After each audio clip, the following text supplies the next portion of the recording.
Hello students, आपका law का सी final का पेपर हुआ, उसका रिव्यू एनालिसिस मैं आपसे करने जा रहा हूं।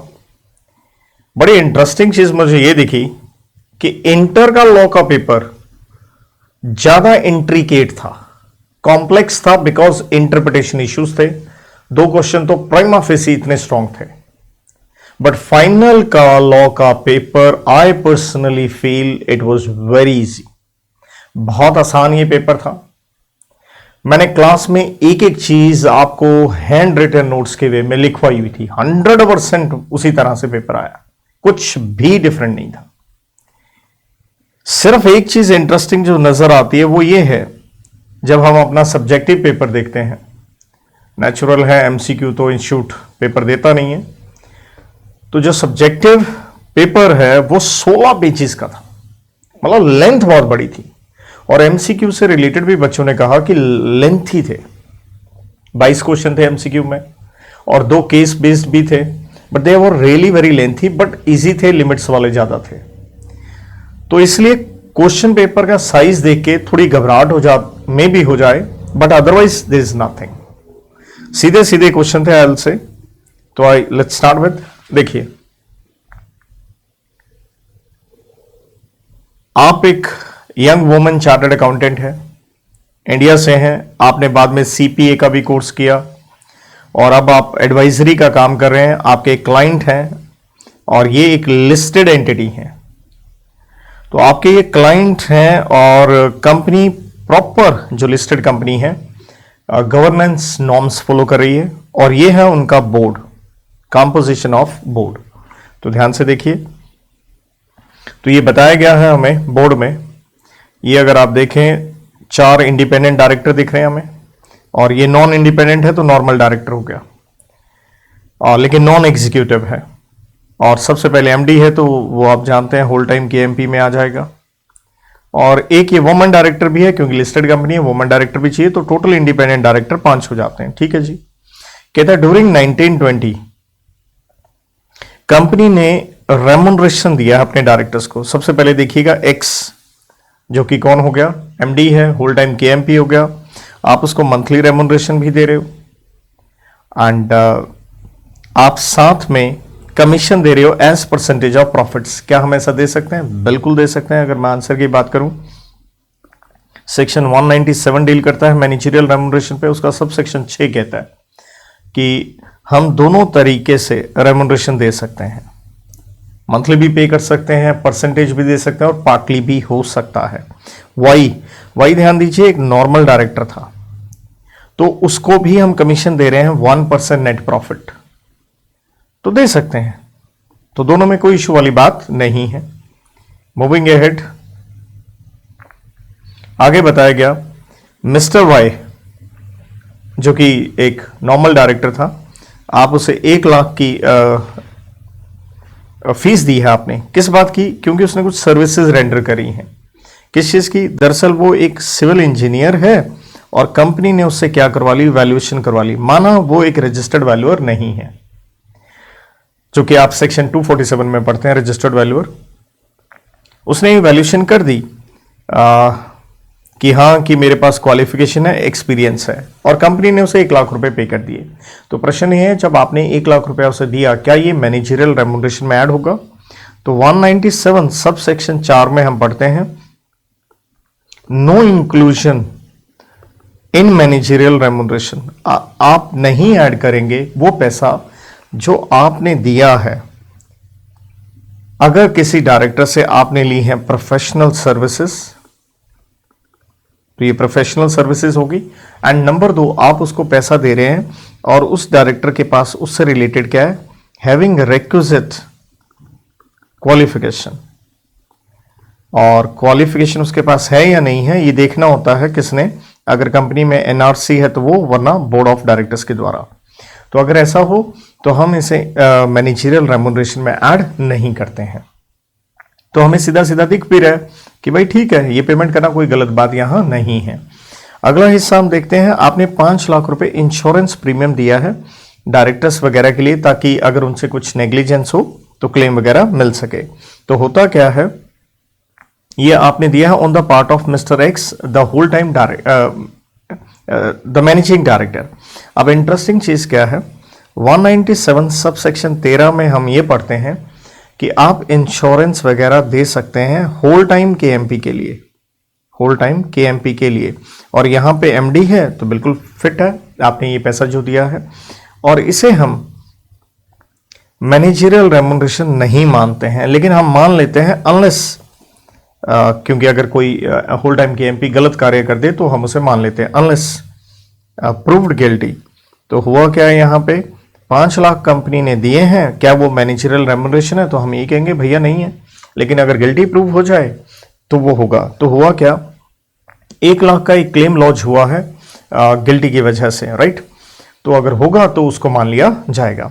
अब आपसे पूछा गया है पेमेंट जो करी एक्स एंड वाई को, उसका जवाब मैं ऊपर दे आया था। क्या वो forms and overall part of managerial remuneration? Obviously मैंने यस कह दिया था आपको वहां पे। तो दूसरे हिस्से में पूछा गया इंश्योरेंस प्रीमियम वाला, तो ये मैंने ऊपर आंसर कोट आपको कर ही दिया है। तीसरे हिस्से में ये पूछा गया है कौन अप्रूविंग अथॉरिटी है for payment to mister Y, जो कि एक नॉर्मल डायरेक्टर था जिसको लाख रुपए, आई होप सो लाख रुपए हम दे रहे थे, नहीं ये वाई को 1% कमीशन जो हम दे रहे थे। और दूसरी बात है वाई को यहाँ पे हमने क्या दी थी, ये 1 लाख रुपए की फीस भी दी थी। तो फीस से रिलेटेड वो मैंने आपको यहीं पे आंसर में बता ही दिया है, कोई वो इश्यू वाली बात नहीं है। फिर भी आपने एक्स्ट्रा भी लिखना हो तो पहली बात ये अबव तो मैंने लिख ही दिया है। नॉर्मली भी अगर हम देखें 197 सब सेक्शन 4 कहता है जब भी आप मैनेजरियल रेम्युनरेशन देते हैं तो वो किस हिसाब से देते हैं, जैसे आपके आर्टिकल्स में लिखा है, या फिर आप क्या पास करें, ऑर्डिनरी रेजोल्यूशन पास करें। कहाँ पे पास करें, नेचुरल है जनरल मीटिंग में, या फिर स्पेशल रेजोल्यूशन पास करना होगा इफ आर्टिकल्स रिक्वायर, कि आर्टिकल्स में लिखा है कि स्पेशल रेजोल्यूशन से ही हम रेम्युनरेशन वगैरह फिक्स करेंगे। तो ये एक्स्ट्रा भी आप साथ में ऐड ऑन कर सकते हैं थर्ड पॉइंट के साथ, बाकी ऊपर हमने बता दिया इसके ऊपर। देयर आफ्टर अगले क्वेश्चन में कह रहा है कि भाई आप क्या हैं, सीएफओ हैं, चीफ फाइनेंशियल ऑफिसर हैं, और अगेन कहाँ है, लिस्टेड एंटिटी में है, और कंपनी इज प्रोफेशनली मैनेज्ड है, ठीक है जी। और मिस्टर एडवर्ड एक अमेरिकन बिजनेसमैन है, जर्मनी में रहते हैं, उसने कंपनी के ईडी बन गए हैं वो।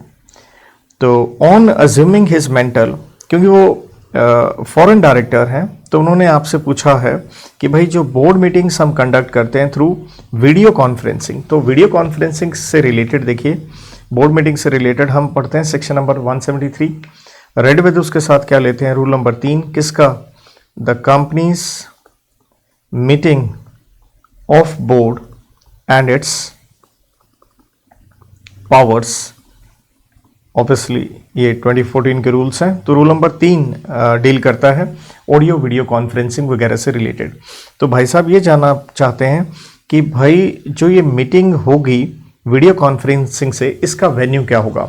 तो रूल नंबर 3 बड़ा क्लियरली कहता है वेन्यू क्या मान लिया जाएगा, एज सेट फोर्थ, मतलब जो साफ लिखा गया है किसके अंदर, in notice of BM board meeting deemed as venue, तो उसे ही हम वेन्यू मान लेंगे। तो एग्जैक्टली ये सारे क्वेश्चन, सारे आंसर्स आपकी कॉपी में एक एक पॉइंट मैंने लिखवा रखा है, यू मे चेक। तो आगे देखिए, अगला प्रश्न इसी में आता है किस तरह से जो स्टैट्यूटरी रजिस्टर्स हैं जो इस मीटिंग में प्लेस किए गए हैं वो किस तरह से हम मान लेंगे साइन किए जाएंगे। तो इस पे सिंपल आंसर ये कहता है कि आप जो ये मीटिंग हो रही है वीडियो कॉन्फ्रेंसिंग से, इसमें अपनी कंसेंट दे दीजिए, इफ गिवन कॉन्सेंट। तो अगर ये डायरेक्टर्स जो इस तरह से अटेंड करें अपनी अगर कंसेंट दे दें, तो कंसेंट अगर आप दे देंगे to have effect of signing, तो हम मान लेंगे वो साइन हो गया है। एक रिक्वायरमेंट और यहां आती है, वो ये है कि आपने मिनट्स जब बनेंगे उसके रिकॉर्ड में इस चीज को मेंशन करना है, एंड रिकॉर्डेड इन मिनट्स। तो बोर्ड मीटिंग के जो मिनट्स बनेंगे सेक्शन 118 में, तो उसमें आप मेंशन करेंगे। तीसरा हिस्सा कहता है whether meetings can be convened through video teleconferencing without video facility. नहीं, ये नहीं हो सकता, क्योंकि रूल क्या कहता है, रूल 3 कहता है या तो क्या हो वीडियो कॉन्फ्रेंसिंग हो, मतलब देखना और सुनना दोनों ज़रूरी है, या फिर अदर ऑडियो विजुअल मीन्स। तो देखिए ऑडियो के साथ में शब्द क्या इस्तेमाल किया गया है, video, other audio video visual means. तो बिना वीडियो फैसिलिटी के तो काम चलेगा नहीं। तो बस यही था ये क्वेश्चन। अगला क्वेश्चन देखते हैं। अगले क्वेश्चन में कहा गया है कंपनी को फाइनेंशियल डिफिकल्टीज हो रही हैं, हमारे ऑपरेशंस डिसरप्ट हो रहे हैं, और क्योंकि ना रॉ मटेरियल आ रहा है ना सामान बिक रहा है, लॉकडाउन है ये वो, तो हम on the verge of liquidation है, कंपनी बंद हो सकती है। मैनेजमेंट का एक प्रपोजल है कि क्यों ना एक सेटिंग कर ली जाए, एग्रीमेंट कर ली जाए क्रेडिटर्स एंड कंपनी में, जहां हम मेंबर्स को कहें कि भैया अपना 50% पैसा भूल जाओ। तो नेचुरल है क्रेडिटर्स तो इस चीज़ पे चलाएंगे। तो कहता बताइए किस तरह से ये प्रोसीजर होगा अरेंजमेंट का। तो देखिए सीधा सीधा अल से this is a direct question on section 230 का आपने प्रोसीजर प्योरली लिखना है, this is nothing.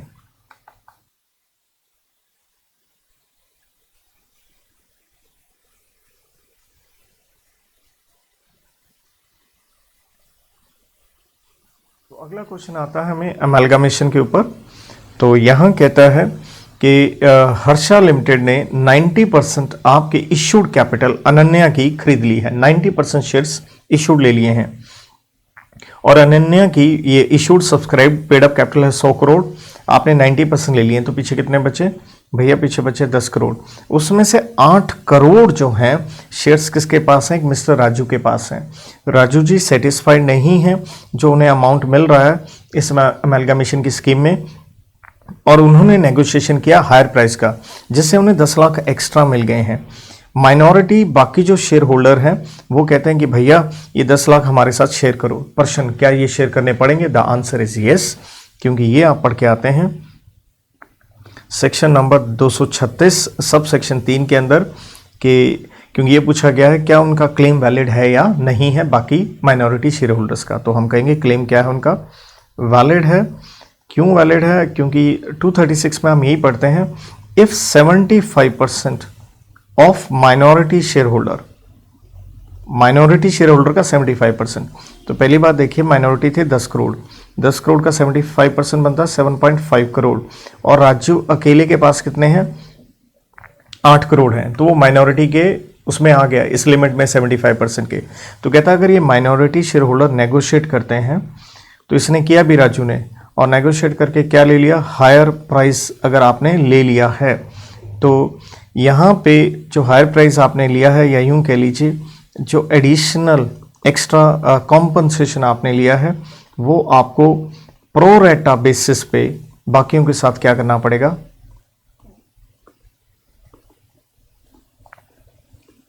Has to share, आपको बाकियों के साथ शेयरिंग करनी पड़ेगी। तो ये परफेक्ट है, ये बाकियों का क्लेम एब्सोल्युटली करेक्ट है। देन बड़ा अच्छा क्वेश्चन आया ये फेमा के ऊपर, और मैं ये कहूँगा ये जो क्वेश्चन आया क्लास में मैंने हैंड रिटन आपको नहीं लिखवाया था, लेकिन ये बिल्कुल एग्जैक्टली कॉपी पेस्ट क्वेश्चंस, क्योंकि ये स्टडी मैट के क्वेश्चन थे, और आपकी प्रिंटेड बुक से मैंने एग्जैक्टली आपको ये पढ़ के कि भैया ये ध्यान रखना बड़ा ज़रूरी है, क्योंकि हम फेमा में बड़ी मेहनत करते हैं current account transaction and capital account transaction पे, तो दोनों में ओवरलैपिंग हो जाती है। तो बड़ा खूबसूरत ये क्वेश्चन थे, बट कॉपी पेस्ट हैं। देखिए कुछ भी इसमें कोई उन्होंने चेंज ही नहीं किया, एग्जैक्टली फिगर्स भी वही थी। तो देखिए मिस्टर एस एक रेजिडेंट है इंडिया में, तो वो क्या बन गए, PRI, person resident in India, under section 2 subsection B में। उन्होंने इंपोर्ट करी है जी मशीनरी, इंपोर्ट के ऊपर वैसे भी रेगुलेशन हमने कोर्स में पढ़े थे। मशीनरी खरीदी है, कहाँ से खरीदी है? From a vendor in UK, अपनी फैक्ट्री में लगाने के लिए। तो ध्यान दीजिए हम क्या करते होते हैं, हम सेक्शन 2E में पढ़ते हैं कैपिटल अकाउंट ट्रांजैक्शन कैट, तो हम 2 हिस्सों में पढ़ते हैं भैया, या तो परी या पराई, I mean person resident in India या पर्सन रेजिडेंट आउटसाइड इंडिया। तो हम परी के लिए क्या कहते हैं कि अगर ऑल्टर हो जाएं, क्या ऑल्टर हो जाएं, आपके एसेट्स एंड लायबिलिटीज कहाँ पे, आउटसाइड इंडिया। तो बताइए आपने बाहर से एसेट खरीदा, आपने पैसे दे दिए, तो कोई चेंज नहीं हुआ इसमें। Same way person resident outside India के लिए क्या हो जाए, ऑल्टर हो जाए assets and liabilities in India. तो यहाँ पे जो वेंडर्स बाहर वाले से खरीदे, कोई उधार में तो खरीदा नहीं, ना कोई एसेट ना कोई लायबिलिटी, तो ऐसा कुछ नहीं हुआ। तो आंसर क्या हो गया जी? No alteration. 10 ये क्या बन गई? Current account transaction. तो इस वजह से मतलब आंसर हमने 2E से स्टार्ट किया, लेकिन उसी से पता चला ये कैट नहीं है, तो क्या बन गया? क्यूट कह देता हूं मैं, तो इसे करंट अकाउंट ट्रांजैक्शन बन गई है। अगला हिस्सा देखें, तो अगले हिस्से में कहता है आपने फिर से वही देखिए, क्योंकि कॉपी पेस्ट क्वेश्चन था, मशीनरी खरीदी है लेकिन आपकी बार 3 महीने के क्रेडिट पे खरीदी है। तो इसका मतलब क्या हुआ? इसका मतलब ये हुआ जिसने बेचा, वेंडर जो है, उसकी इंडिया में क्या चेंज हो गई? लायबिलिटी चेंज हो गई, तो हम कहेंगे कैपिटल अकाउंट ट्रांजैक्शन हो गया। बट ये भी गलत है, क्योंकि यहां आपको सेक्शन 2E, लेकिन यहां आपको रेड विद पढ़ना चाहिए सेक्शन 2J के अंदर क्या पढ़ते हैं आप? करंट अकाउंट ट्रांजैक्शन की डेफिनेशन पढ़ते हो, और उसके अंदर क्लियरली लिखा है कि short term banking and credit facility. देखिए 3 महीने हैं, तो ये क्या बनी? Short term banking and credit facility in the ordinary course of business. तो ऑर्डिनरी कोर्स ऑफ आपके बिजनेस में ये short term banking and credit facility है, तो इसलिए बेटा क्या बन गई? ये बन गई करंट अकाउंट ट्रांजैक्शन, ना कि कैपिटल। तो ये गलती हो सकती थी। देन आप $1000 अपने NRI ब्रदर को एज ए गिफ्ट देना चाहते हैं, तो देखिए इसके ऊपर फिर हमें सीधा सीधा ले लेना चाहिए कि भाई LRS अलाउड है, और वो आप जानते हैं कितनी है? $2.5 लाख US तक आपको क्या होती है भैया? नेचुरल है, ये आपको अलाउड होती है। और जो आप कहाँ पढ़ के आते हैं, नो डाउट ये RBI की अप्रूवल वाली ट्रांजैक्शन होती है, लेकिन हम क्या कहते हैं, RBI से पूछने की कोई ज़रूरत ही नहीं है, क्योंकि 2.5 लाख की LRS है। देर आफ्टर जी, इसके बाद आता है क्वेश्चन, ये आ गया जी सरफाइसी के ऊपर क्वेश्चन। तो सरफाइसी एक्ट में ये क्वेश्चन आया, क्या है जी? आप एक कंपनी है, 5 करोड़ का आपने क्या उठाया जी? लोन उठाया है, ठीक है, और आपने कर दिया डिफ़ॉल्ट इन रीपेमेंट, और बैंक ने आपको नोटिस इशू किया है सरफाइसी एक्ट के अंदर, और आपसे पूछा गया है आंसर द फॉलोइंग। तो पहला हिस्सा कहता है what is the maximum period जिसके अंदर आपने अपनी लायबिलिटीज पे करनी है। देखिए यहाँ हम क्लियरली सेक्शन 13(2) में पढ़ते हैं कि जब आपको नोटिस आ जाता है तो ये 60 दिन का होता है, तो 60 दिन के अंदर अंदर अपना पैसा दे दीजिए। और अगर आप नहीं देंगे तो आप जानते हैं सेक्शन 13 सब सेक्शन 4 में बैंक के पास राइट है क्या करने का? सिक्योरिटी इंटरेस्ट इन्फोर्स करने का, इन्फोर्सिंग सिक्योरिटी इंटरेस्ट, वो आके टेक ओवर कर लेंगे। तो वो प्रोसीजर आपने सीधा सीधा लिखना था। तो मेन चीज़ क्या है, कई क्वेश्चन बड़े बड़े बहुत हैं, लेकिन शांति बनाए रखें पेपर में, तो काम रहें, जो कि मैं हमेशा आपको कहता हूं, तो you'll be able to attempt. तो अगला क्वेश्चन, आप एक कंपनी है, 2017 में आप इनकॉर्पोरेट हुए हैं, और मेन ऑब्जेक्ट जो भी था आपका ये 2 व्हीलर वगैरह कुछ बनाने थे, लेकिन बहुत एक्सपेरिमेंट्स के बाद टेक्नोलॉजी आपकी क्या होगी? फेल हो गई। तो आपका कोई बिजनेस कमेंस नहीं हुआ, ना ही आपने फाइनेंशियल स्टेटमेंट्स फाइल करी हैं। तो ना बिजनेस कमेंस हुआ, ना स्टेटमेंट फाइल करी, तो आप समझ गए 248 में रजिस्ट्रार आपका नाम काट देगा। यही पूछा गया कि 248 में। तो इवेंचुअली जो बोर्ड ऑफ डायरेक्टर है उन्होंने अप्लाई कर दिया, क्योंकि वॉलेंट्री भी हम अपनी कंपनी का नाम रिमूवल करवा सकते हैं स्ट्राइक ऑफ के लिए। तो अब देखिए क्वेश्चन कितना बड़ा जा रहा है। तो मेन है क्वेश्चन का साइज ही बड़ा है, अंदर तो कंटेंट इजी निकल के आएगा। तो कहता है नोटिस जारी किया गया ऑफिशियल गैजेट में, तभी उसके बाद हम नाम काटते हैं, और नाम काट दिया गया 7 जनवरी 2020 को। ध्यान दीजिएगा कंपनी बनी कब है ये देखना ज़रूरी है। कंपनी जो बनी है ये मैंने हाईलाइट पहले किया था 2017 में, 2020 में नाम काटा गया, लेकिन 2018 में अमित एक सप्लायर था, उसने 2.5 लाख का आपको सामान दिया उधार में। बहुत रिक्वेस्ट करने के बाद भी कंपनी ने उसका पैसा लौटाया नहीं।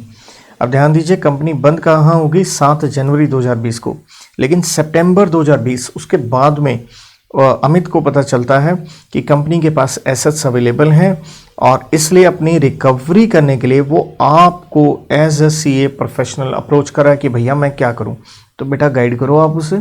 तो गाइड कैसे करेंगे? पहला प्रश्न यही है आपसे, क्या एसेट्स जो कंपनी के बाद में पता चले वो लायबिलिटीज़ के लिए इस्तेमाल किए जा सकते हैं, बिल्कुल किए जा सकते हैं। यस, एज पर ये तो हम क्लियरली सेक्शन 248 में ही पढ़ के आते हैं, एग्जैक्टली कहें तो सबसेक्शन 6 के अंदर। And can an aggrieved person file an appeal, तो ऑब्वियसली अपील हम ट्राइब्यूनल के पास कर सकते हैं सेक्शन 252 के अंदर। तो यस, आप बिल्कुल कर सकते हैं अंडर सेक्शन 252।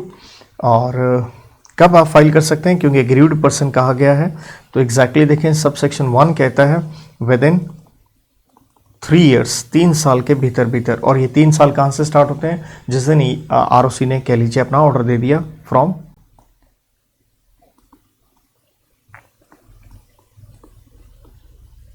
तो यहाँ ये देखिए, ये इंसान कब आपसे पूछ रहा है, 2020 में, विद इन 3 ईयर्स है वो, तो ही इज एब्सोल्युटली करेक्ट। अब आपसे पूछा गया when and under what circumstances can ROC restore the name of the company, और उसी के बाद फिर से सर्कमस्टांसेस एंड टाइम फ्रेम पूछ लिया गया है। Tribunal can order the name of the company to be restored by the registrar. तो आइए इन दोनों को इकट्ठा ले लेते हैं। देखिए, तो इसमें अगर हम कहें सेक्शन की बात करें 252 सब सेक्शन 3, तो if company carrying on business operations, तो अगर आप अपने बिजनेस ऑपरेशंस कर रहे हो कब, at time of name struck off, और टाइम फ्रेम क्या है, टाइम फ्रेम ट्राइब्यूनल के लिए था आपका before expiry of 20 years from date of publication under section 248 6, जिसमें ROC ने आपका नाम काटा, तो वो रिस्टोर कर देगा ट्राइब्यूनल। आगे है can the name of company, this is very nice one, कि जो कंपनी सेक्शन 8 में है क्या उसका नाम काटा जा सकता है? No, not at all, not. और ये बड़ा क्लियरली लिखा हुआ है आपके रूल नंबर 3 में भी, नेचुरल है ये rule, not as per rule 3। ये किसका आ गया? The companies removal of name from register of companies rules 2016 read with section 248। तो ये क्लियरली लिखा हुआ सेक्शन 8 कंपनी का लंबी लिस्ट है जिनमें आप नाम काट नहीं सकते। तो चलिए इसके बाद आगे, तो ये क्वेश्चन आ गया जी आपका मनी लॉन्ड्रिंग के ऊपर। और देखिए ये कुछ डेफिनेशंस ऐसी थी जो नॉर्मली हर कोई छोड़ देता है, और मैंने एग्जैक्टली आपको कॉपी में ये सारी डेफिनेशंस भी लिखवाई थी। मैंने कहा था इसका सेक्शन 2 पकड़ लो, चाहे सब सेक्शन में मत जाना क्योंकि ये इतनी इंपॉर्टेंट नहीं है, लेकिन हमने लिखी थी और ये कहते हुए एक भी वर्ड आपने छोड़ना नहीं है। तो देखिए स्ट्रेट वे ये क्वेश्चन आ गया, और बहुत सारे बच्चे मुझे लगता है जो नॉर्मल यूं ही पढ़ रहे होंगे वो उनको ये पता भी नहीं चला होगा ये चीज़ क्या है। सो आपसे पूछा गया है, पहली बात है 3 companies belong to Gopal group based out of Bengaluru, each of the 3 companies are into, ये chit fund, housing finance, payment system operator के आप बिजनेस में इन्वॉल्व हैं। तो आपसे पूछा गया है कि हु इज बेनिफिशियल ओनर, तो एक वर्ड में मैं लिख दूं, वैसे तो सेक्शन 2 आ गया डेफिनेशन का। हु अल्टीमेटली, बेनिफिशियल ओनर कौन है? हु अल्टीमेटली कंट्रोल्स, किसे कंट्रोल कर रहा है? द क्लाइंट, किसका क्लाइंट? Obviously reporting entity. तो याद कीजिए रिपोर्टिंग एंटिटी के साथ सेक्शन 12, 13, 14, 15 रेड विथ सेक्शन 11 के साथ हमने ये डेफिनेशंस करी थी। और पूछा गया each of the above businesses fall with in the definition of financial institution. Yes, financial institution की डेफिनेशन में जो ऊपर था chit fund, housing finance, payment system operator, वो सी के अंडर आते हैं। देन आपसे पूछ लिया ऑब्लिगेशंस फाइनेंशियल इंस्टीट्यूशंस की रिगार्डिंग मेंटेनेंस ऑफ रिकॉर्ड। तो देखिए ये तो क्वेश्चन इतनी बार आया हुआ है, सेक्शन 12 है मेन, आप कहें मैं हल्का सा एक वर्ड लिखूंगा, 5 साल के पीरियड के लिए बुक्स ये वो सब बनानी, प्रिजर्व करनी होती हैं आपको। देन आ गया सिविल कोर्ट की क्या जुरिस्डिक्शन है, उसमें आप केस कर सकते हैं जिसके लिए एपीलेट ट्राइब्यूनल इंपावर्ड है। तो answer is absolutely no, no. और ये कौन कहता है? सेक्शन 41। इसी के साथ अगला पार्ट भी जुड़ गया। क्या हम इंजंक्शन ऑर्डर लेके आ सकते हैं कोर्ट से या किसी और अथॉरिटी से एपीलेट ट्राइब्यूनल के खिलाफ? The answer is same, no, क्योंकि आप सिविल कोर्ट में जा ही नहीं सकते हैं। इसके बाद अब देखिए, क्वेश्चन देखने में तो बहुत बड़ा लग रहा है कि 1/4/19 को 1/4/2019 को हमारा बोर्ड का कॉम्पोजिशन, हम एक अनलिस्टेड पब्लिक कंपनी है, 7 डायरेक्टर बताए गए हैं। ठीक है जी, अनलिस्टेड है, ये ध्यान दीजिएगा, बताए गए हैं, जो भी लिखा है कोई बात नहीं, जाने देते हैं। अब 1/4/19 को ऑडिट कमेटी बनती है, तो यहां तक आके हमें ये लगता है कि क्वेश्चन कंपनीज एक्ट के सेक्शन 178 पे होगा। अच्छा, ऑडिट कमेटी में एक चीज़ मेरे को बड़ी इंटरेस्टिंग यहाँ नज़र आती है, देखिए वाई चेयरमैन भी है और यहाँ लिख दिया वाई मेंबर भी है, तो ये कहीं ना कहीं क्वेश्चन में उनसे क्या हुई है, मिस्टेक हुई है, शायद किसी और के बारे में लिखना चाह रहे होंगे, क्योंकि चेयरमैन है फिर दोबारा मेंबर लिख लेना does not make a good sense. तो इसके बाद क्वेश्चन देखिए यहाँ से स्टार्ट होता है और यहाँ के हमें पता चलता है भैया ये तो सेबी रेगुलेशंस के ऊपर क्वेश्चन आ गया है, एलओडीआर के ऊपर। क्या पूछा गया? कहता है मेजॉरिटी ऑफ मेंबर्स जो हैं ऑडिट कमेटी के एबिलिटी है to read and understand financial statement, majority लिखा है, but none of them is having expertise. अब ड्यूरिंग जनवरी 2020 कंपनी आईपीओ लेके आ रही है, भैया आईपीओ लेके आ रही है तो आप लिस्टेड हो गए, तो ये इंपॉर्टेंट चीज़ था, क्योंकि पहले तो आप अनलिस्टेड थे, अब आप लिस्टेड हो गए। जब आप लिस्टेड हो रहे हो तो एलओडीआर तो लगेंगे आपके ऊपर। तो यहाँ पे कहता state how a qualified and independent audit committee shall be constituted. तो हम जानते हैं ऑडिट कमेटी सेबी रेगुलेशंस के हिसाब से हमें कितने चाहिए, मिनिमम 3 डायरेक्टर चाहिए, उसमें से 2/3 क्या होने चाहिए, to be ID independent director, और सारे के सारे टू बी फाइनेंशियल लिटरेट होने चाहिए, ज्ञान हो उनको इस चीज का, एंड उनमें से एक एक्सपर्ट भी चाहिए, वांट टू बी एक्सपर्ट किसमें, in financial management, financial management में एक एक्सपर्ट भी चाहिए। कहता है बताइए क्या प्रेजेंट जो कमेटी है क्या वो इज इन ऑर्डर है और क्या वो कंटिन्यू रह सकती है? तो देखिए हमें देखना तो पड़ेगा, ये थी। तो यहां आपको क्या दिख रहे हैं, हमें यहाँ दिख रहे हैं 4 डायरेक्टर, लेकिन मैंने पहले कहा कि भाई ये तो वाई और वाई तो ये तो गड़बड़ होगी ना, तो 3 मान लीजिए, हमें चाहिए भी 3, लेकिन 2/3 क्या चाहिए, इंडिपेंडेंट चाहिए। अब इनमें से देखिए इंडिपेंडेंट कौन कौन है, तो एक्स वाई जेड पकड़ लीजिए, एक्स तो इंडिपेंडेंट नहीं है, वाई इंडिपेंडेंट नहीं है, जेड भी इंडिपेंडेंट नहीं है, सॉरी। तो हम यही आके कहेंगे कि भैया नो, कांट कंटिन्यू। रीजन क्या हो गया, एज इंडिपेंडेंट डायरेक्टर नॉट 2/3। यह ऊपर मोटा मोटा मैंने बता ही दिया है। तो चलिए अगले क्वेश्चन पे पकड़ते हैं। अगला क्वेश्चन अगेन हाल से डायरेक्ट क्वेश्चन है, सकरा एक्ट के ऊपर है। तो सकरा एक्ट में हम सेक्शन 21A पढ़ के आते हैं, वो डी लिस्टिंग के ऊपर आता होता है। तो देखिए कहता आपकी कंपनी हैवी लॉसेस में है और पिछले 3 साल से और नेगेटिव ही नेटवर्थ है, और हुआ क्या, हम ट्रेड कर रहे हैं सिक्योरिटीज़ में और हमारे ऊपर रोक लगा दी गई है 9 महीने के लिए, और रिकॉग्नाइज स्टॉक एक्सचेंज ने हमें कर दिया डी लिस्ट। तो एक वाई है जिसके पास 25,000 शेयर हैं, 100 रुपये का खरीदा था, वो बड़ा खफा हुआ इस बात से, तो उसने कहा ये तो गलत है। तो आपसे पूछा गया है क्या हमें डिलिस्ट कर सकते हैं? भाई बिल्कुल कर सकते हैं, क्योंकि ये हमने पढ़ा था 21A, और ये रूल नंबर बेटा 21 में हम पढ़ के आते हैं, यस कैन, कर सकते हैं। क्योंकि 21 में हमने क्या पढ़ा था, इफ़ लॉसेस हो रहे हो आपको और लगातार कितने साल के लिए, इन 3 प्रीसीडिंग फाइनेंशियल ईयर, और यहाँ 3 साल लिखा हुआ है। साथ में कंडीशन थी एंड हमारी क्या होनी चाहिए, नेगेटिव नेटवर्थ, वो भी लिखी हुई क्वेश्चन में। तो भैया ठीक किया है, स्टॉक एक्सचेंज ने कुछ गलत नहीं किया है। अगला क्वेश्चन तो सीधा आ गया, आपसे ग्राउंड्स पूछ लिए गए हैं, तो ये भी हम रूल 21 में ही पढ़ के आते हैं, और ऑब्वियसली 6 ग्राउंड तो अबल से डायरेक्ट क्वेश्चन है यहाँ सेकेंड पार्ट में, तो सेकेंड क्या दोनों मिला के डायरेक्ट हो जाता है। तो इसके बाद FCRA पे हमें क्वेश्चन आया है। तो FCRA पे पूछा गया है कि भैया ये मिस्टर सोमक जो है एक एडिटर हैं ऑब्वियसली एक न्यूज़ चैनल के, इन्हें सैलरी मिली है यूएस डॉलर में बॉब से। बॉब कौन है? एक यूएस रेजिडेंट, एक यूएस सिटीजन है सॉरी, और रेजिडेंट इंडिया में है और वो अपने ऑपरेशंस इंडिया में चला रहा है। तो यूएस सिटीजन है लेकिन रेजिडेंट वो इंडिया में है। और Bob received such payment that is salary from his parent company.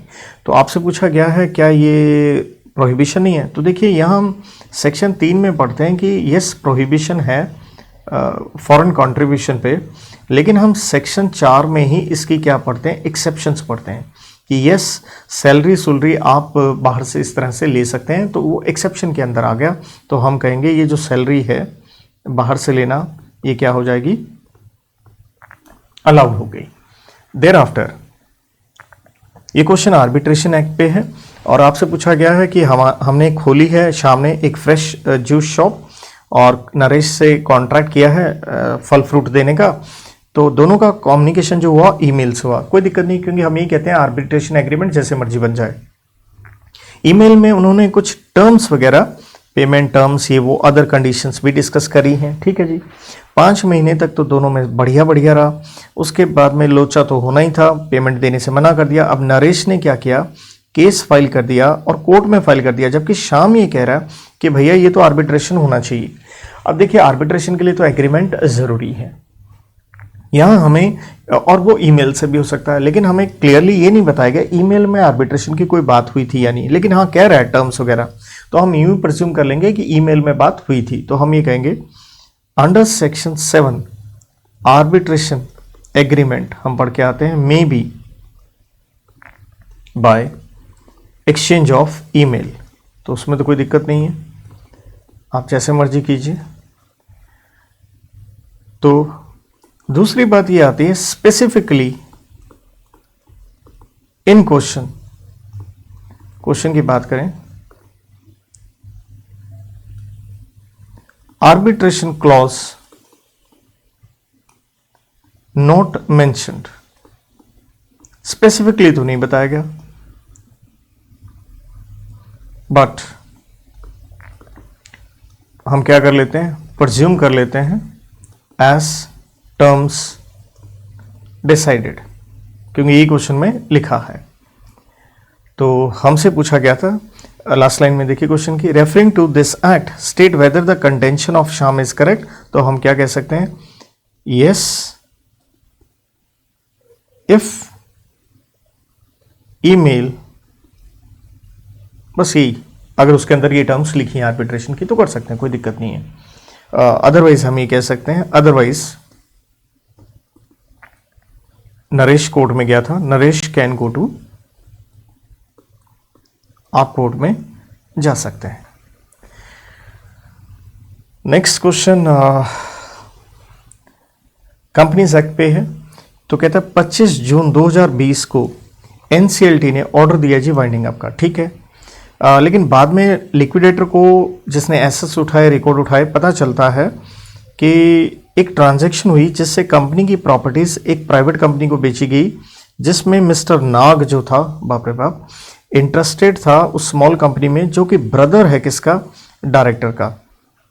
तो थोड़ा सा रिलेटेड पार्टी इंटरेस्ट आ गया और कहता है ये सेल हुई है 20 मार्च 2020 को। ध्यान दीजिए हमारी वाइंडिंग अप हुई है उसके बाद, 20 मार्च के बाद जून में, तो लगभग 3 महीने बाद वाइंडिंग अप हुई है।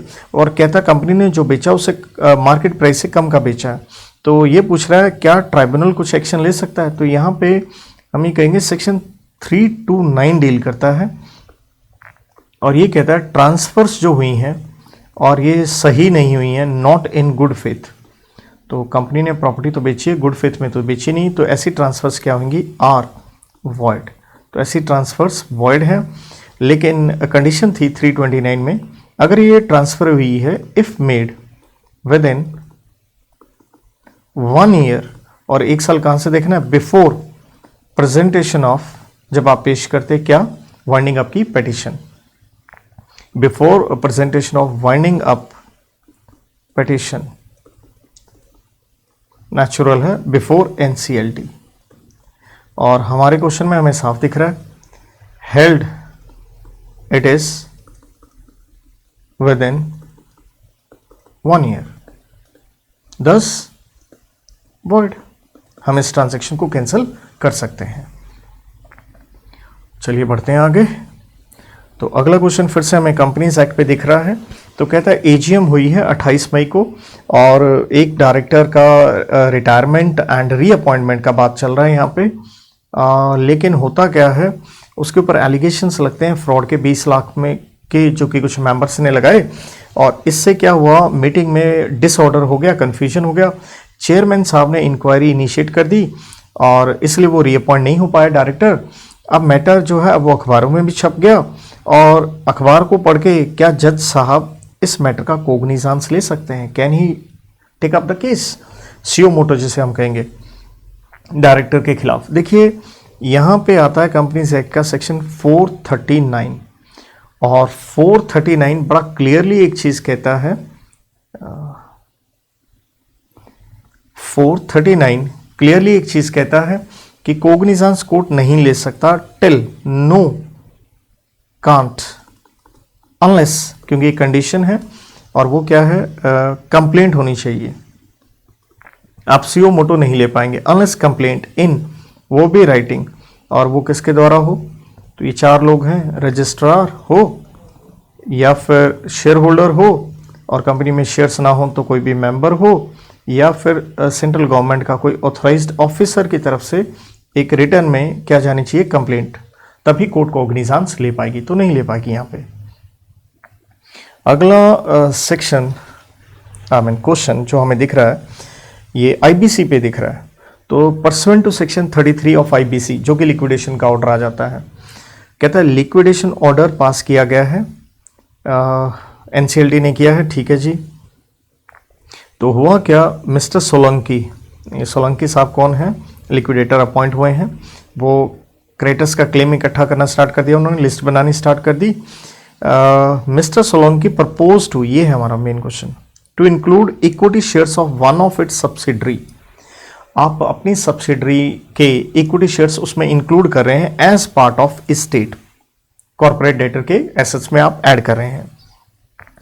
Besides this one of the unsecured, financial creditor है, अनसिक्योर्ड है, उसने कहा है कि मेरे ड्यूज हैं, पहले पे करो, किससे, गवर्नमेंट ड्यूज से पहले। तो 2 क्वेश्चन क्रिएट होंगे यहां पे, देखिएगा। Mister Solanki also observe that pending legal proceedings against corporate debtor A limited N operational creditor ने केस किया है आर्बिट्रेशन में। 3 क्वेश्चन यहां मुझे सीधा सीधा दिख रहा है कि ये बनाने वाले हैं कि पेंडिंग लीगल प्रोसीडिंग्स, दिख रहा है कि ऑपरेशनल क्रेडिटर ने केस फाइल कर दिया है। ओके, तो आपसे पूछा गया है whether proposal of Solanki to include equity shares as part of liquidation state tenable है।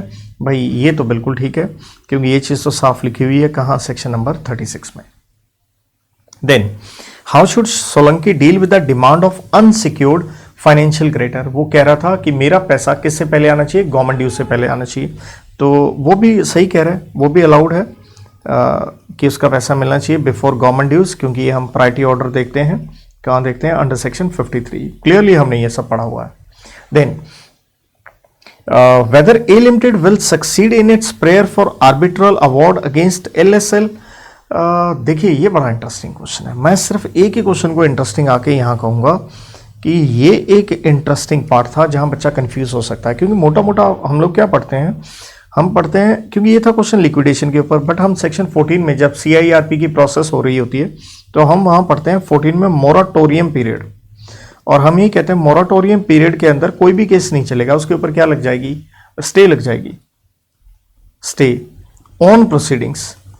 कोई भी कार्रवाई हो, कोई भी कार्रवाई का मतलब स्यूट हो गया तो स्यूट, आर्बिट्रेशन, कुछ भी है उस पर रोक लग जाएगी।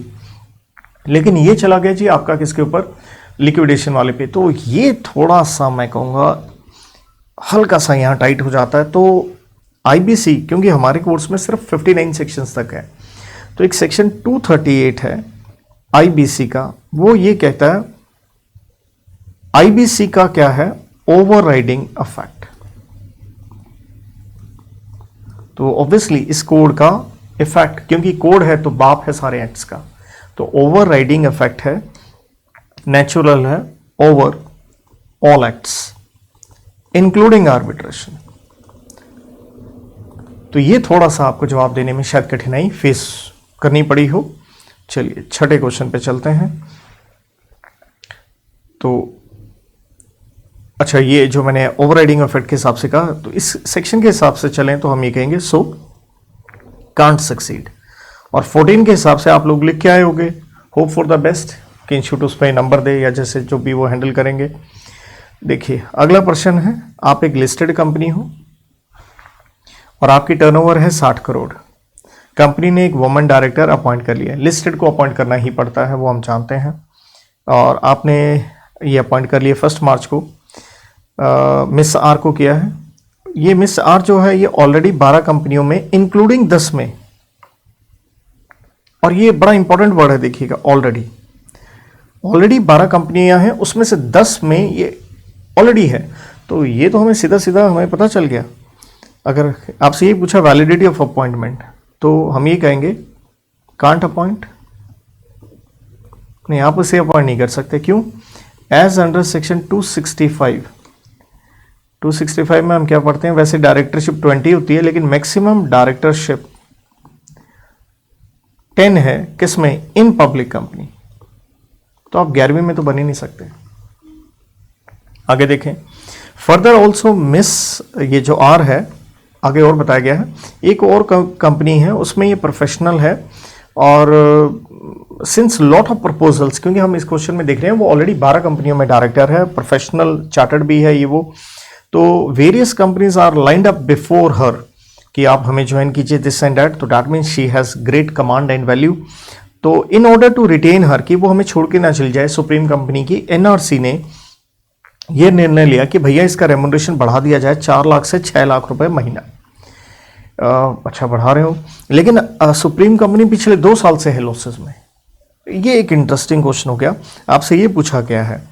तो मैं यहाँ पे जवाब इस तरह से दूंगा कि देखिए एनआरसी के ऊपर आप पढ़ते हो सेक्शन 178, तो मैं कहूँगा 178 को आप यहाँ जवाब दे दीजिए रेड विथ सेक्शन 197, क्योंकि 178 तो बेटा क्या कहता है, वो रेमुनरेशन फिक्स करनी होती है, तो एनआरसी को देखना है वो, तो वो बढ़ाना चाहे बढ़ा सकते हो, क्योंकि 178 क्या कहता है, एज सच नो, मैं ये कहूँ रिस्ट्रेंट, एज सच कोई रिस्ट्रेंट नहीं है, इवन इफ लॉसेस। 178 में तो हमें कोई लॉसेस का जिक्र ही नहीं है कहीं पे भी। और 178 क्या कहता है, इन फिक्सिंग रेमुनरेशन, जब आप रेमुनरेशन फिक्स कर रहे हो तो उसमें क्या करना होता है, फैक्टर्स। तो फैक्टर्स क्या होते हैं कि हम ये देखते हैं कि जो रेमुनरेशन है वो क्या हो, रीजनेबल हो, कि आप किसी को अट्रैक्ट कर पाओ, और तभी अगला क्या होगा, रिटेन होगा। तो यहाँ रिटेन करने के लिए, क्योंकि साफ बताया कि प्रोफेशनल के आगे बहुत सारी कंपनियां लाइंड अप हैं, तो कोई दिक्कत नहीं है। दूसरा हम ये भी पढ़ते हैं कि भाई रेमुनरेशन के लिए हमने एक परफॉर्मेंस बेंचमार्क वगैरह ये सब देखना होता है एनआरसी को, तो यहाँ कोई रिस्ट्रेंट नज़र नहीं आ रहा। लेकिन जब हम 197 में जाते हैं तो यहाँ पे हम जानते हैं 197 सब सेक्शन 11 कहता है managerial remuneration in case of losses, तो हमें थोड़ा उसको देखना है। और अगर आप क्या कर रहे हैं, इंक्रीज कर रहे हैं इन रेमुनरेशन को आप बढ़ा रहे हैं, तो आप नहीं बढ़ा सकते हैं तब तक, नॉट टू हैव इफेक्ट, जब तक unless schedule number 5 is complied with, तो वो हमें जरूर देखना है।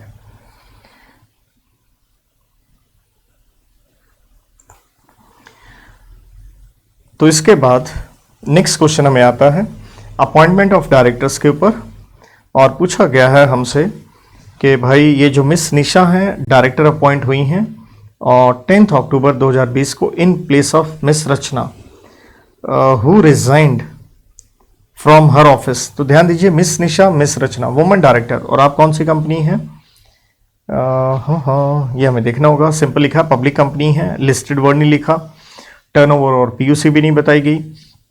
तो निशा चली गई थी 10 अक्टूबर को और रचना को आप लेके आए 31 मई, सॉरी, रचना चली गई हैं 31 मई 2020 को, उसकी जगह पे निशा को लेके आए हैं 10 अक्टूबर को, 6 months before expiry of tenure, मतलब जो रचना छोड़ गई हैं अपने कार्यकाल से पहले ही छोड़ गई हैं। अब आगे कहता है एलएमएन लिमिटेड जो है उसकी बोर्ड मीटिंग 31 जुलाई 2020 को होती है। तो ध्यान दीजिए, ये छोड़ के गई है इस दिन, तो उसके बाद होगी बोर्ड मीटिंग। तो कहता है क्या निशा की अपॉइंटमेंट जो है वैलिड है? तो यहाँ देखिए, हम पढ़ते हैं section 149 sub section 1 read with rule number 3। तो रूल नंबर 3 आता है कि भैया हमें वुमेन डायरेक्टर कब चाहिए? हमें वुमेन डायरेक्टर चाहिए या तो आप क्या हैं, लिस्टेड कंपनी है, और क्योंकि रूल नंबर 3 ये कहता है प्रेस्क्राइब्ड कंपनियों में वो लिमिट देता है कि अनलिस्टेड पब्लिक कंपनी या तो आपकी पेड अप कैपिटल हो कम से कम कितनी 100 करोड़ की, या फिर आपकी टर्नओवर हो कितने की, कम से कम 300 करोड़ की। हमें क्वेश्चन में कहीं पे ये तो नहीं दिखा कि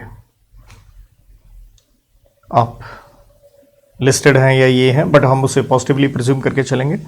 तो जो हमें क्या करना होता है, वैकेंसी जो होती है वो फिल करनी होती है, और वैकेंसी जो फिल करनी है वुमेन डायरेक्टर की, उसके ऊपर टाइम पीरियड आता है।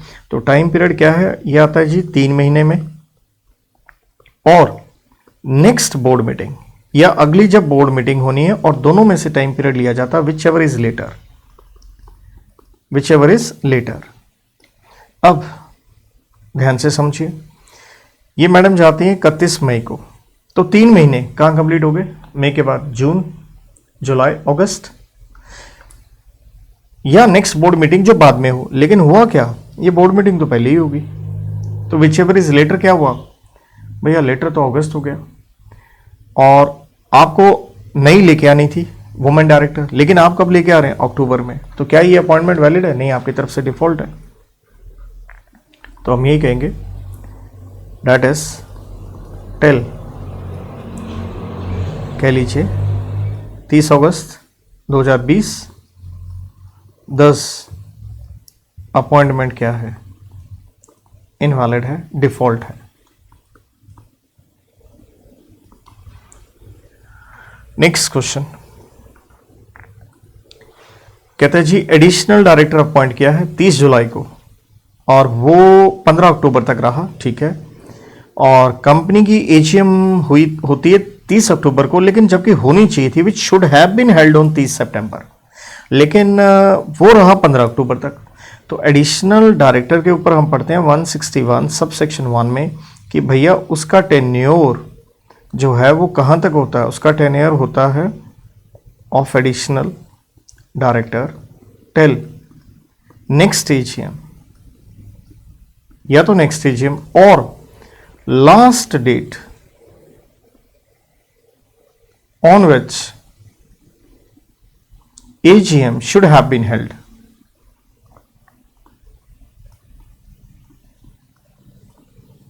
और last date on AGM which should have been held, और बड़ी बात विच एवर इज नेचुरल है अर्लियर।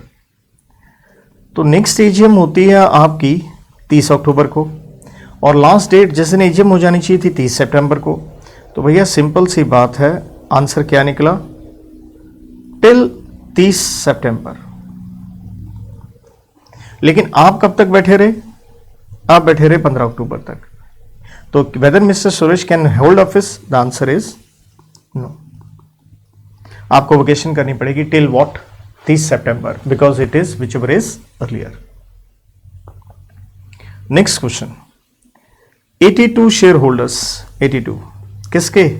एक लिस्टेड कंपनी के, और इनके पास कितने की नॉमिनल वैल्यू है? 19,000। तो क्लियरली जहन में आ रहा है ये क्वेश्चन पक्का निकलने वाला है आपका सेक्शन 151 जो डील करता है स्मॉल शेयर होल्डर डायरेक्टर। और स्मॉल शेयर होल्डर हम क्या कहते हैं? जिनके पास नॉमिनल वैल्यू ज़्यादा से ज़्यादा कितने रुपए की हो? 20,000 की हो। और अगर ये डायरेक्टर अपॉइंट करना चाहते हो, तो ये अगर डायरेक्टर अपॉइंट करना चाहते हैं तो एप्लीकेशन देने के लिए हम कहते हैं जी कम से कम हमें डायरेक्टर कितने चाहिए, 10% तो चाहिए ही चाहिए। किसका? Of total small share holder. तो यहां देखिए हमें बताया गया है कि 800 हैं सच शेयर होल्डर, तो 800 का हम 10% लेते हैं तो ये बना जी 80 चाहिए, जबकि हमारे पास हैं कितने? 82। इन्होंने क्या किया है? प्रपोज किया एक बाबूलाल का नाम। तो क्या कंपनी को अपॉइंट करना पड़ेगा? यस, बिकॉज आपने 151 क्या कर दिया है? सेटिस्फाई कर दिया है। तो इसलिए हम कहेंगे held Babulal to be appointed.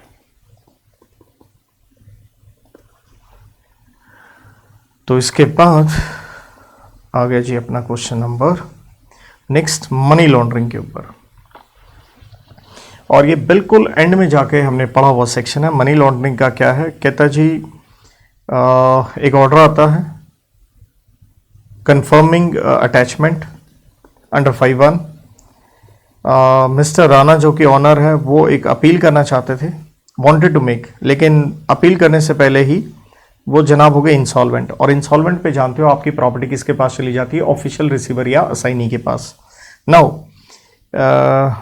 Weather appeal क्या की जा सकती है? बिल्कुल की जा सकती है, यस, अंडर सेक्शन 72। लेकिन करेगा कौन?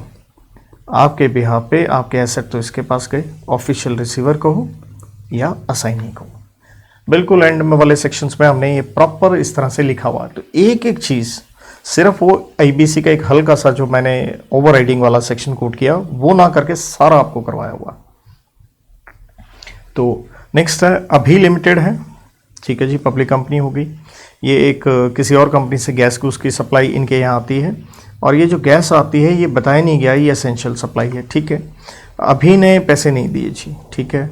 अतुल्य वालों ने एक नोटिस दिया कि वो पैसे नहीं दोगे तो सप्लाई नहीं करेंगे, लेकिन ऑन फर्दर नॉन पेमेंट अतुल्य ने एक पिटीशन फाइल कर दी है एनसीएलटी के पास सीआईआरपी की, ठीक है। ऑपरेशनल क्रेडिटर फाइल कर सकता है, हम जानते हैं ऑपरेशनल क्रेडिटर फाइल कर सकता है अंडर सेक्शन 9, वैसे उसके साथ प्रोसीजर 8 का भी आता है। तो ऑन 15 मार्च पिटीशन एडमिट होगी। 30 अप्रैल को अतुल्य ने डिस्कनेक्ट कर दिया गैस सप्लाई। तो आप जानते हैं जब सीआईआरपी एक्सेप्ट हो गया तो सेक्शन 14 में क्या लगता है? मोराटोरियम पीरियड लगता है, कि उसमें कुछ हम पढ़ के आते हैं परमिटेड एक्ट्स, और परमिटेड एक्ट्स में हम ये पढ़ के आते हैं कि जो असेंशियल गुड्स एंड सर्विसेज हैं उनकी सप्लाई क्या रहे? मेंटेन रहनी चाहिए। अब आपने ये बताया नहीं था वो असेंशियल है। रेजोल्यूशन प्रोफेशनल ने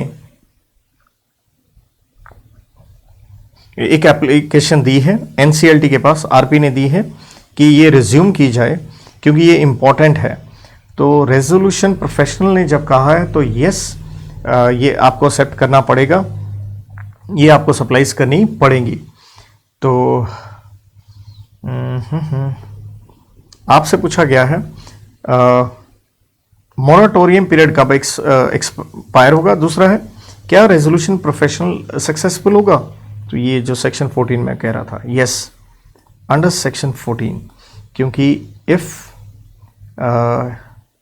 असेंशियल है, असेंशियल का मतलब है क्रिटिकल है, और यहाँ क्या होता है हमें प्रिजर्व करना है, प्रोटेक्ट करना है, भाई क्या चीज़, वैल्यू ऑफ कॉर्पोरेट डेटर, क्योंकि इंसॉल्वेंसी ट्रीट करनी है, कंपनी को मारना तो है नहीं लिक्विडेशन में, ताकि कंपनी चलती रहे एज गोइंग कंसर्न, तो वो सक्सेसफुल हो जाएगा। और मोराटोरियम पीरियड तो अगेन वही सेक्शन 14 के ऊपर है। तो यहाँ हम 3 बातें पढ़ते होते हैं कि जब तक सेक्शन 12 का टाइम पीरियड ना एक्सपायर हो जाए, वही 180 + 90 एंड 330 दिन वाला, और रेजोल्यूशन प्लान क्या ना हो जाए अप्रूव्ड, और या फिर एनसीएलटी मतलब किस चीज़ का ऑर्डर दे दे, लिक्विडेशन ऑर्डर, और इन तीनों में से हम क्या कहते हैं? Which ever is earlier.